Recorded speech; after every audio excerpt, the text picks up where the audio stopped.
Okay, so we're continuing and hopefully finishing off the topic of this idea of like to what extent does a person have to go to in terms of keeping halacha, not doing averas, doing mitzvos. To what extent is a person allowed to do self-sacrifice in order to not do averos and keep mitzvos? So let's just do a basic recap of what we saw. So again, leaving aside the big three, which we're going to be getting back to today, because we're going to be talking about this question of pretending to not be a Jew, and where that comes into it again. So let's say aside from the big three of Gili Arayos, Shvichus Dam and Avodah Zarah, so we saw like this that when it comes to a lo saseh, when it comes to doing an avera, so then it depends, right? So we said like this. So if it's just a regular case of a person needing to break halacha in order to save themselves, the halacha is ya'avor v'ali harek. A person should do the avera and not be killed. And where do we know that from? We know that from the mitzvah of v'chai bahem. Right? There's a mitzvah in the Torah that tells us that we have to live by the mitzvos and therefore not die by them. And therefore, if this is where we know that pikuach nefesh is doche Shabbos, right? Pikuach nefesh, if a person's in the sakanas, we break Shabbos, and only for the big three, only for those big three averos. So then we have the mitzvah of Kiddush Hashem, which overrides v'chai b'hem, right? Normally we would say v'chai b'hem, which means that don't die by doing a mitzvah, but for these three, so then we have a pasuk that tells us no, for these we override them. Okay, but then it got into the question of what if it's in public, and what if it's in, if the goal of the non-Jew is to break the spirit of the Jews, right? So then we saw that if it's a public act. So then, if their kavanah is to break the spirit, then a person is allowed to be moser nefesh.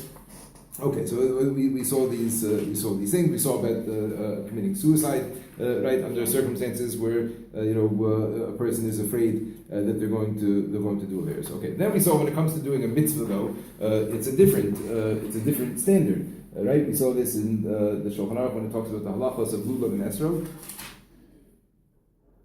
So you saw that the halacha is that you only have to give 20% of your money, a chumesh, 20% of your money, and more than that a person is not supposed to give. Okay, now I think there was a piece of this that we skipped over last time, but I wanted to go back to it. Did we do 4 and 5? Do 4 and 5? Right, I tell you, I think what happened is like this. I said, I think what I did on the sheet, 4 we did. Those are people who can escape, right? If people can escape, the question is, should they escape or should they give up their life, specifically, right? That we saw in Pesach Tshuva, but I think that I said that the letters were out of order. That 6 maybe we didn't do. Is that possible? I think we didn't. We did 6. I don't know if we did 6 olive or 6. I have stuff for both of them. Okay, stuff for all of them. Okay, I think we just said that they were edible. Okay, so I want to go back to 6 for a second. Because this is an important distinction that's made. Okay, so far we've been making the distinction between a lo saseh and aseh, right? That when it comes to a mitzvah's lo saseh, violating an averos, a person has to give up all of their money rather than do the avera. But when it comes to mitzvah's haseh, a person would only have to give up 20%, only a chomesh. So over here in number 6, the Shulchan Aruch tells us that even when it comes to the big three, there's a difference between active and passive. Right? This is what we saw, that if a person a non-Jewish person says to somebody, either let me pick you up and smash another person and kill him, or I'm going to kill you. That's what there's not, So then a person is allowed to be passive, right? A person is allowed to allow himself to be moved in that way. So there's a difference even when it comes to the big three, when it comes to active and passive. So there are many poskim who say the following. There are many poskim who make the following distinction.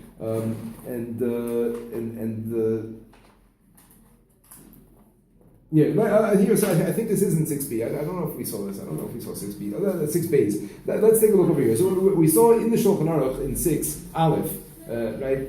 So the Shulchan Aruch there was telling us about again, that to do a mitzvah you have to give 20%, and not to do an avera. So here we have the Mishnah Brura. The Mishnah Brura says something over here. The bitul asay hu b'meniya melakayim.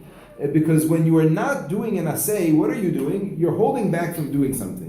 Ve'ena osa shum ma'isa neged ratzon Hashem yisbarach. You're not doing any action against Hashem. Masha'in kein below saseh im yavor, as opposed to a lo saseh, if you're going to go ahead and violate a lo saseh, right? So you're doing an action against Hashem. So the Mishnah Brura here is explaining, it's not his own chiddush, it's a chiddush that's found in Achronim. What's the difference between an asay and a lo saseh, right? We didn't address this last time, right? But if it's all doing the will of Hashem, right? So what's the difference if the will of Hashem is to put up a mitzvah, put up a mezuzah, or if the will of Hashem is not to eat treif food, right? They're both psukim in the Torah. Right? So why is it that when it comes to the fulfillment of a mitzvah, I only have to give up 20%, right? But when it comes to abstaining from a lo saseh, abstaining from an avera, I have to give up all of my money. But what's really the difference? I'm fulfilling the Ratzon Hashem either way. So the Mishnah Brura here is explaining a very interesting difference that has a nafkamina in halacha, has a practical difference in halacha. Can somebody tell me what he says? So I'm looking at this Mishnah Brura. What's he saying over here? What's the difference? Why is it that the Torah treats a lo saseh differently? In other words, the idea that a person doesn't have to give up everything for a mitzvah, so that makes sense, right? Otherwise, he'll do a few mitzvahs, he won't be left with anything, like we said over here. But what's the difference? How come a lo saseh, a person then has to, give up everything in order to not do that lo saseh? What's the difference? What's the Mishnah Brura saying? He's saying there's a fundamental difference, it seems, between an aseh and a lo saseh, that let's say it makes sense that I wouldn't have to give up more than 20%. But for this reason, a lo saseh, no, you have to even give it all. What's he saying?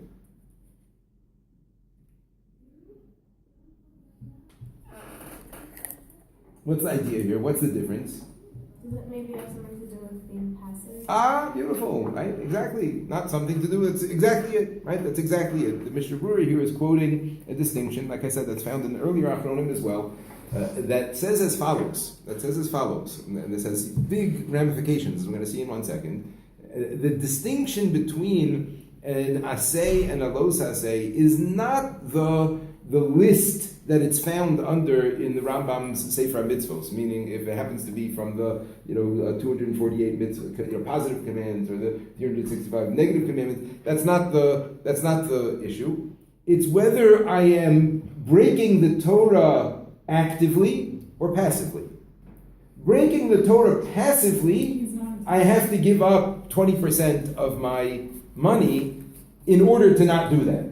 Right? What does that mean? I have a house. Every minute that I'm living in my house that doesn't have a mezuzah, right? So the halacha is when you buy a house, you have to put up a mezuzah right away in America or Israel or anywhere.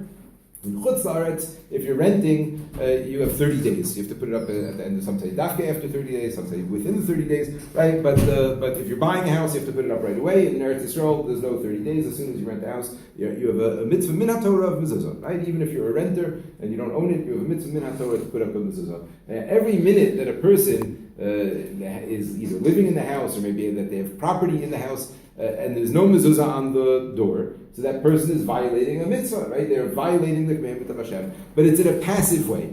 They're not doing something. They're not breaking the Torah. They're passively letting the Torah be broken. So to avoid letting the Torah be broken, I have to give up 20% of my money.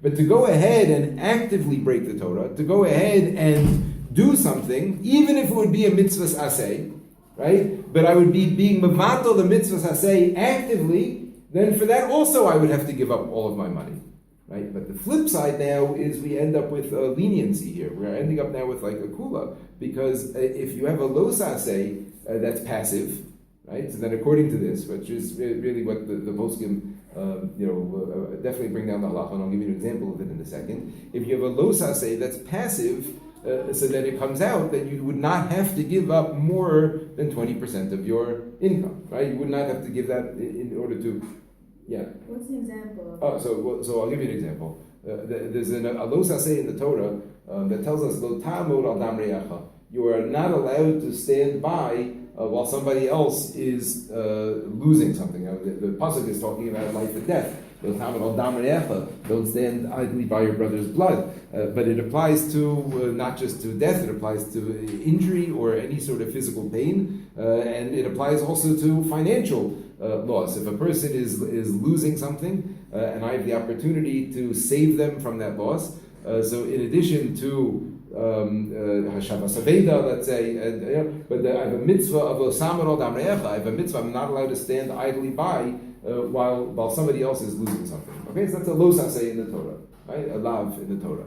What does that mean then? Does that mean that any time a person has the opportunity, to save another person, from a financial loss or from any sort of suffering, yes, I'm mechuyev to give up all of my money in order to spare that person? That doesn't make sense, right? It can't be. I'll tell you where this comes up. The poskim say in a situation where, let's say you have a situation where a parent, is too old and infirm to live on their own, but they can't afford. Let's say they can't afford, or let's say they can afford to go into a nursing home, but they don't want to go into a nursing home. They don't want to. They want to move in with the children, right? They want to move in with the children.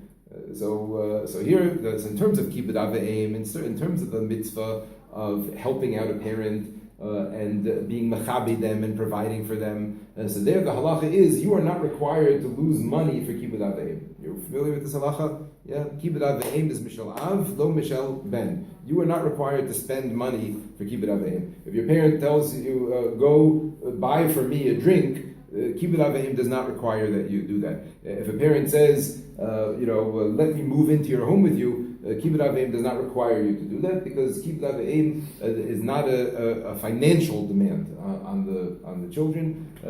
You are required to using your parents' money to honor them, right? Getting them a drink from their refrigerator, right? Preparing them their food. Certainly providing for your parents as a mitzvah. And if parents need tzedakah, then they should be the first ones in line to receive tzedakah if the children are able to provide it. But that's not and it is kibbud av v'eim. You're mekayim kibbud av v'eim when you do that. If you go to you buy your parents a present, that is a kibbud, that is being mechabe them. However, kibbud av v'eim never demands that you pay money. Okay, so you have parents that need. I'll tell you a real life question, a real life example of this. There was a person who needed dialysis 3 times a week.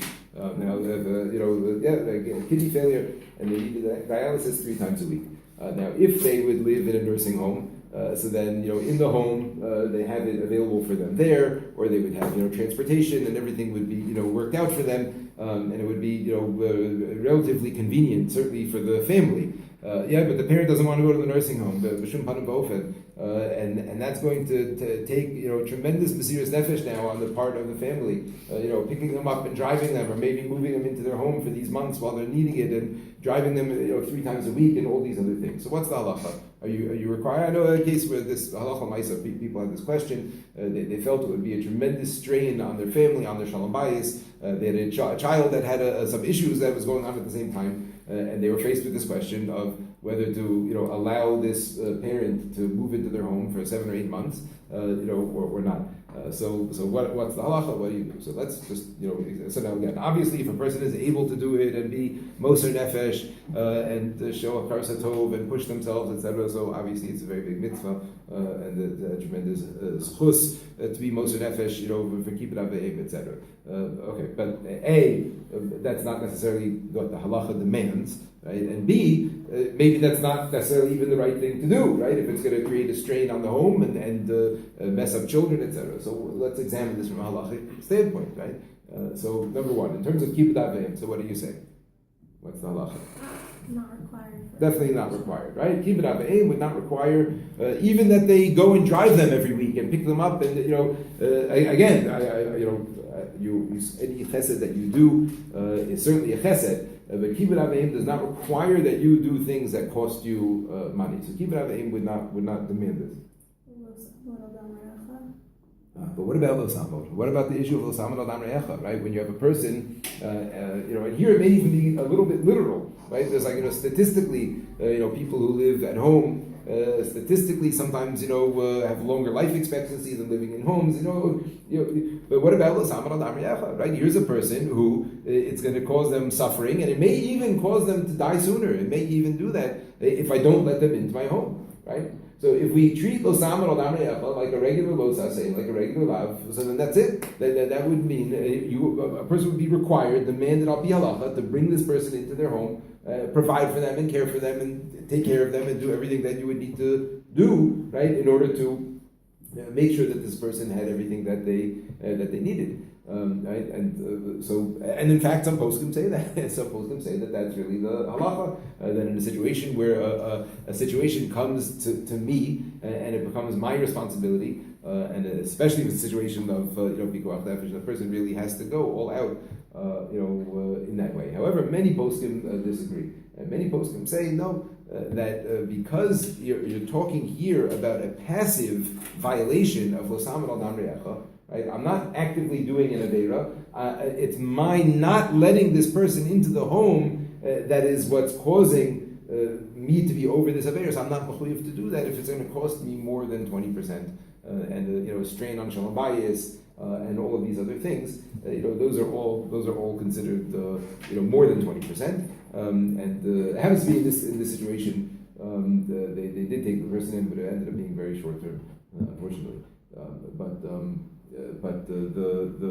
that's the shaila over here, and it revolves around this question of whether we treat a lo saseh and an aseh as the difference between yes, an aseh and lo saseh, or the difference between active and passive, right? I'll tell you even just an interesting thing for those of you in the Chavetz Chaim class. That there's a question, according to one opinion, that speech is not considered an action. Right? Speech is not considered an active thing. So I saw once in a sefer that he said it could be, according to that opinion, like this. Right? We learned in the Chavetz Chaim that if a person asks you to say lashon hara, you have to give up all of your money and all of your job and all of your parnasa and everything, and that's the right thing to do, etc. So this person said, it could be that according to this distinction, so you would not be required to give up more than 20%, because if you consider speech to be passive and not active, so then whatever. But in the end, he says not like that, and that's not the halacha. But we do see this thing, yeah. So if it's a passive versus active violation, then that would be some say you don't have to give up all your money for that. Okay, yeah. How is speech not active? Because it's a question of what's the maisa. What's the action that I'm doing? What's the activity? I'm just moving my lips and exhaling. Exchanging information, right? And making okay, so that's a question. There's certainly something happening, but in the halachic world of active versus inactive, and so there's all sorts of proofs in different gemaras about whether what speech is considered or not. Okay, I wanted to address one more point about this. Yeah. Okay, good. Let's say if you see something going on in school, like there's bullying, or you see something going on in the street and people say take action, people usually will speak to the other person or tell someone to stop. So then why do people say that? It's not really an action. Okay, I hear. I think that's okay. Now there's another aspect of this that's brought up over here that I don't know if I brought this in.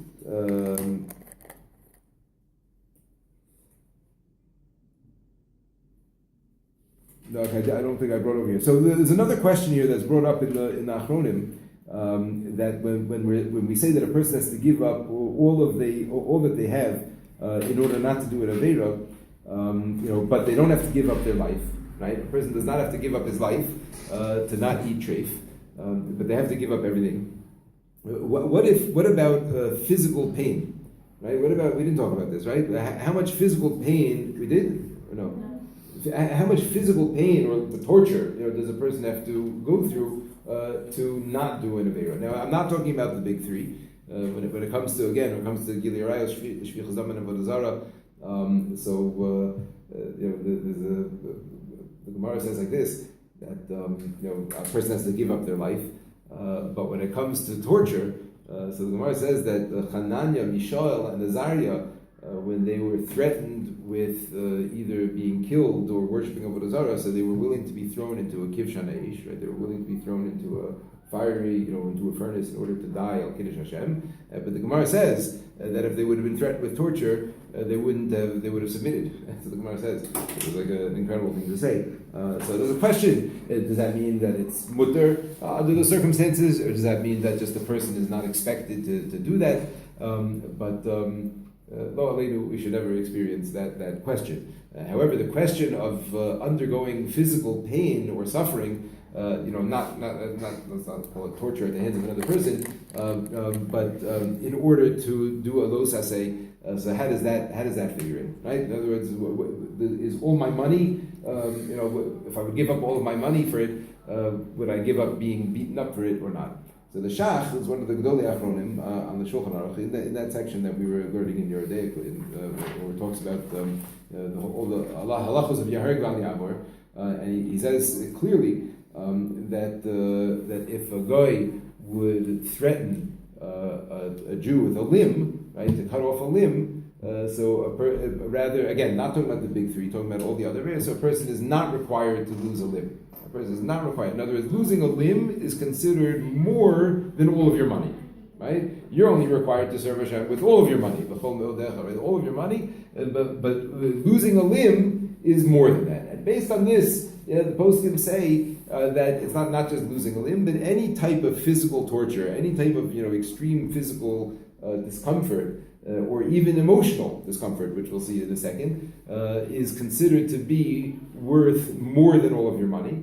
And in situations of extreme pain or extreme distress, so a person also would be allowed to be over a lo saseh for this. I'll give you a real life example. I'll give you this from Dr. Rosner. This is a fellow who lives here in Ramot, Dr. Fred Rosner, a world famous doctor and ethicist.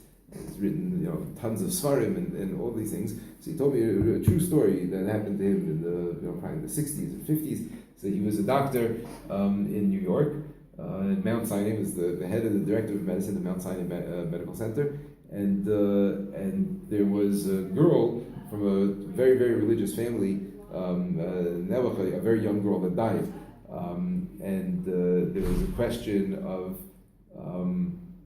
doing an autopsy in order to see what it was. There was some sort of an infection that was going around, and Dr. Rosner felt it was very important to do an autopsy in order to see what it was that killed her, to see if other people needed to be perhaps quarantined, or if there would be an issue like this.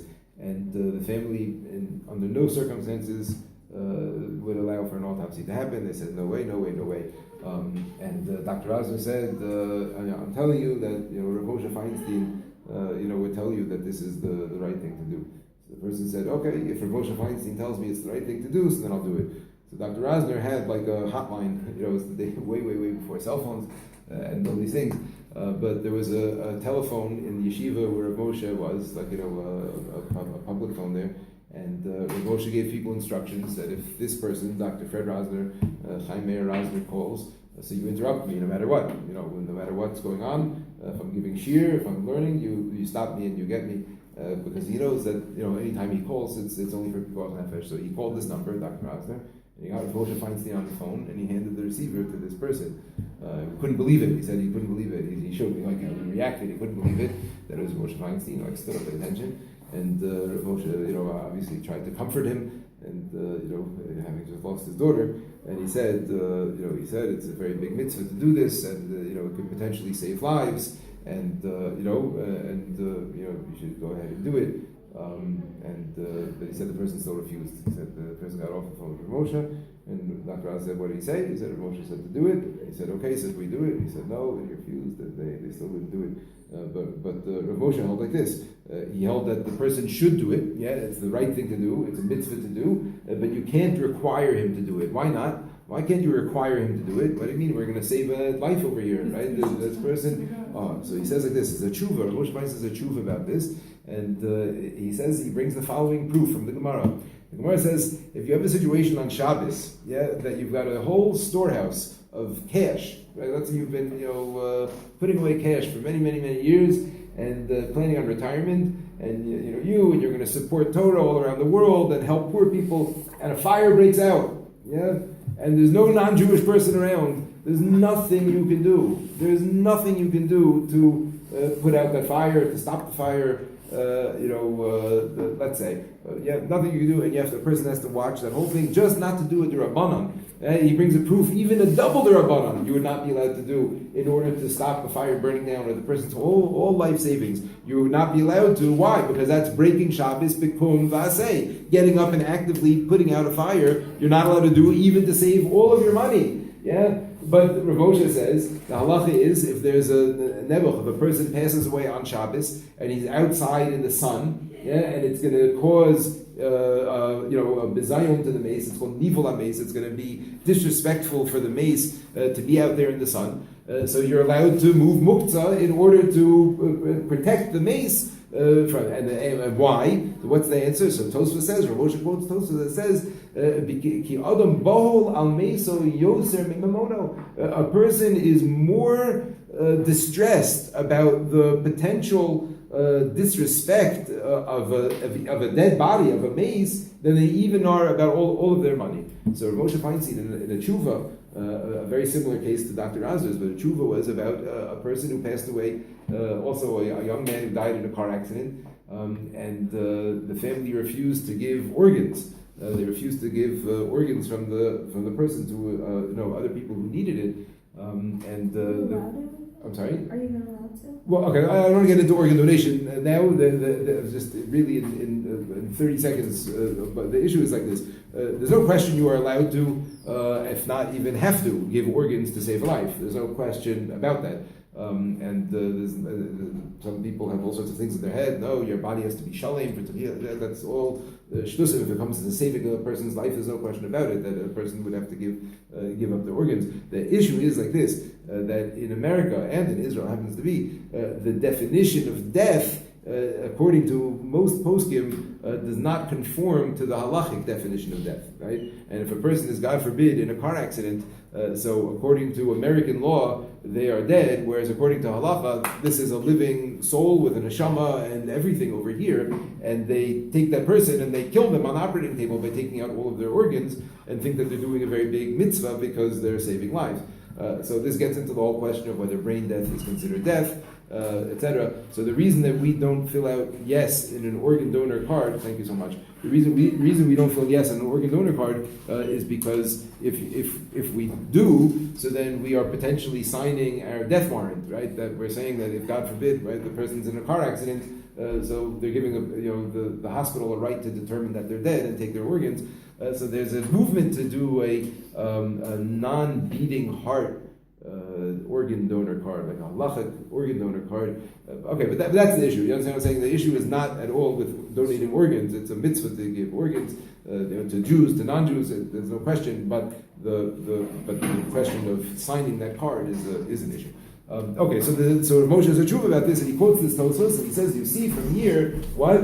You see from here that seeing a dead person, right, in a situation where there's going to be an evil in that way is considered to be more painful, and therefore you cannot require a person to give organs from their loved one if they feel that it's disrespectful, even though they're wrong, right? Even though they're wrong for doing that, but the halacha can't demand, right? Just like a person who would eat treif rather than give up all of their money, they're doing something wrong, right? But in this case, the halacha can't demand it. No, that was a bad parallel. I take back that parallel.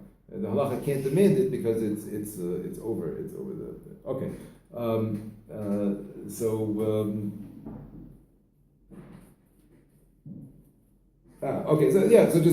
back to this. So as far as suffering, etc., is concerned, so that's the halacha, that we consider suffering to be more than all of one's money, and a person is allowed to be over a losase, right, under those circumstances, to alleviate tremendous suffering also, which is why a person who is in a lot of pain, even if it's not a life-threatening situation, but the certain ways that a person's allowed to, in terms of medicine, in terms of Shabbos, in terms of these types of things. Okay.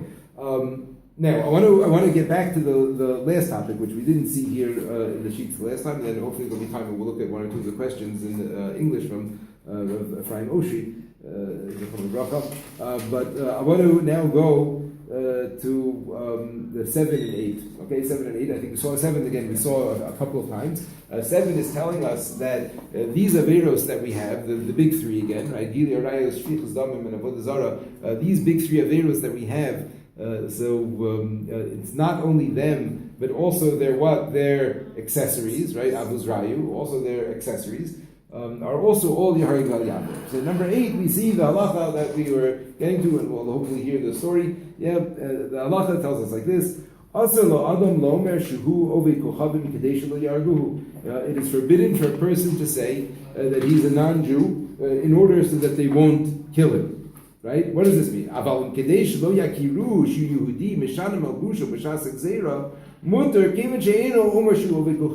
Okay, now the Shulchan Aruch here is making a very big distinction.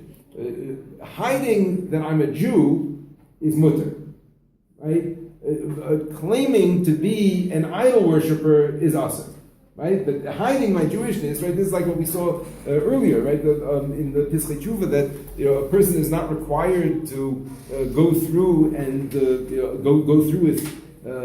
Being killed to be Mekadesh Shem Shemayim. If they can get out of it and hide, so then that's certainly what they could do, right? So a person hiding is okay. Right? Says the Ramah, even if that means he's going to have to wear kalayim. Let's say all the Jewish people, they're the only ones who have clothing that's not shatnez, right? And all the Goyish clothing is all shatnez. And if I'm going to dress up hiding my Jewishness, I'm going to be wearing shatnez, right? But obviously shatnez, like any other Aveira, a person's allowed to do to save their life. Okay,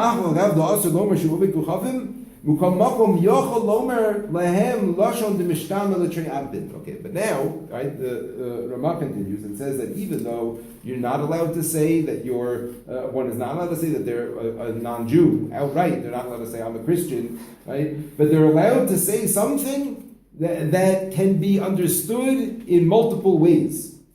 The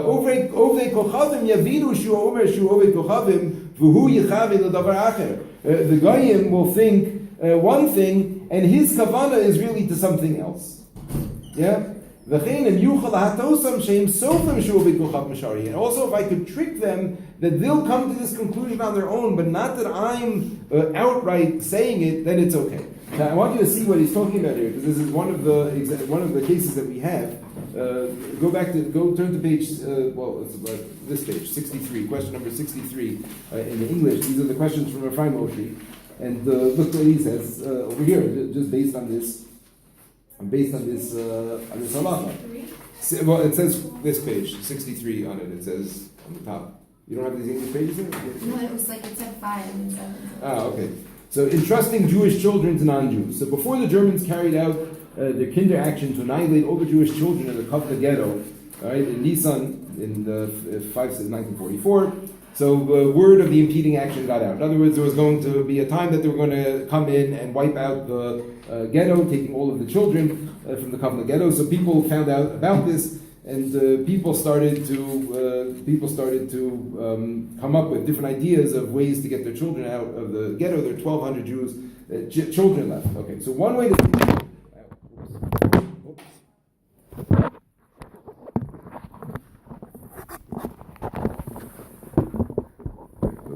One way to save a child was to acquire a birth certificate proving that the child had been born to non-Jewish parents, and then place the certificate in the wrappings around the infant.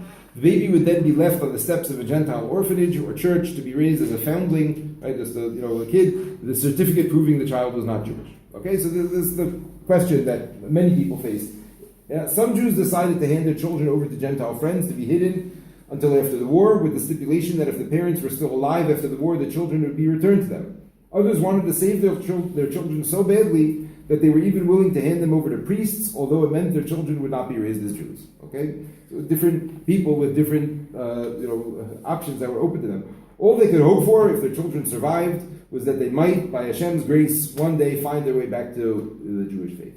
I was asked if the halacha permitted such actions, since few of the parents would remain alive, which meant that most of those children would be lost together for the Jewish people, right? So the question is, parents are assuming that they're not going to make it out. Their child is either going to stay with them and not make it out as well, right? Or they'll give the child over to a non-Jew, and then there's a few different possibilities, right? Of whether they'll give them back or not. Okay. Response. I ruled that parents could not give away their infant children to priests in order to save them from death at the hands of the German murderers. Right? To give them over, like actually to be converted into Christians, that you can't do. Although the children themselves had no obligation to fulfill the mitzvah of Kiddush Hashem, right? The children are not chayiv in mitzvahs, they don't have a requirement to give up their life. It is nevertheless forbidden for adults to hand them over to the non-Jews. Okay, so that's number one. Just like what we said, to outright go and convert, or to give a child over for outright conversion. So that's not something that is that's permissible. As to the purchase of birth certificates made out to people with Gentile names, see response 58, page 112 on the subject of a passport with the initials RC in it. So I don't know if I have that one here. That's the one that was. It's right over here. I'm sorry. So turn back. Okay. Okay, so just skip this is just gonna skip down to the answer. The question is similar. The RC meant Roman Catholic, right? So the question is a person allowed to put RC in there, but have in mind that it means something else? I ruled that he might write the two letters RC, for even though the non-Jews would think they meant that he is Roman Catholic, he was free to have in mind the Hebrew meaning of the two letters. It was irrelevant how the non-Jews would construe those two letters. Okay, so this is mamash halacha that we just saw, right? That to do something, that the Goyim may understand and confuse for something else, even though I know for sure they're going to assume what it means, but if it has another option to it, like in this case, so then that's okay, right? Wearing a cross or something like that, right? Doing something that's outright, would not fit into this So that's category. just for this when it's like a life. Oh, excellent. So ask Michal the Shach's question. So this will finish with this. Under 8, this little piece over here, says the Shach, Hainu, right, with this heter, to say something, the Mishnah, the Trey Ampin, right, which those of you in Chavetz Chaim, that's the same much that we have there also. Hainu Mishum Sakanas Lefashos. This is only for Pikuach Nefesh, right? Aval Mishum Mamon. But for money purposes, only pater and ameches, like to try to cheat the taxes or something like that, or mas near das rabda aser v'chein kasav maharshal Rav Shlomo Luria, right? One of the kavarim will be at Mirz Hashem in Lublin. The daf the mishum sakanas nefesh shari halav hachi aser. That it's that you can't do this, to try for money or anything along those lines. But that's it. Oh, very good. Okay. And so to here, number 9 also, aval shelo b'makom sakana kagon sheyilbosh bigdei obed kochav shlo yikiru sheyehudi v'yaver meches or chodom lezeh aser, right? To dress up like a guy to try to avoid the taxes or something like that. That you're not allowed to do. Okay. What's the definition of obed kochavim and non-Jew? So that's a question. That's like we spoke about, the first class, where there's a question at different points in history whether Islam was considered to be avodah zarah or Christianity was considered to be avodah zarah. The reason is only because they're not outright saying that they're. In this case, the heter that Rav Oshri is given here is only for something that is ambiguous, that we know they're going to interpret it. Okay, I will stop.